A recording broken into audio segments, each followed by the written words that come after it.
இந்த ஆண்டு செப்டம்பர் 22 திங்கட்கிழமை நவராத்திரி துவங்குகிறது. இது துர்க்கை தேவிக்கு அர்ப்பணிக்கப்பட்ட 9 நாள் விழா. ஒவ்வொரு நாளும் துர்க்கையின் 9 ரூபங்கள், அவதாரங்கள் பூஜிக்கப்படுகின்றது. முதல் நாளில் கலசம் அமைத்து கொழுப்படிகள் அடுக்கி வழிபாட்டை துவங்க வேண்டும். கலசம் வைக்க ஏற்ற நேரம் செப்டம்பர் 22 காலை 6:09 8:06 கலசம் அமைப்பதற்கான முகூர்த்த நேரமாக குறிப்பிடப்படுகிறது. அன்றைய தினம் அபிஜித் முகூர்த்தமும் காலை 11:49 முதல் பகல் 12:38 வரையிலான நேரம் அமைந்துள்ளது. இந்த நேரங்களில் கலசம் அமைத்து நவராத்திரி வழிபாட்டிற்காக அம்பிகையை கலசத்தில் ஆவாகனம் செய்வது சிறப்பானதாகும்.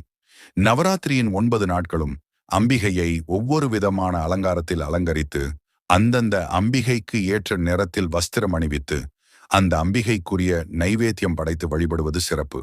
இது எதுவும் முடியாவிட்டாலும் நவராத்திரியின் 9 நாட்களும் மாலை வேளையில் அம்பிகையை மனதார நினைத்து அன்னை பராசக்திக்குரிய மந்திரங்கள், ஸ்லோகங்களை சொல்லி வழிபட வேண்டும். இப்படி வழிபடுவதால் அம்பிகையின் பரிபூரண அருள் கிடைத்து வாழ்க்கையில் நல்ல பல மாற்றங்கள் ஏற்படும்.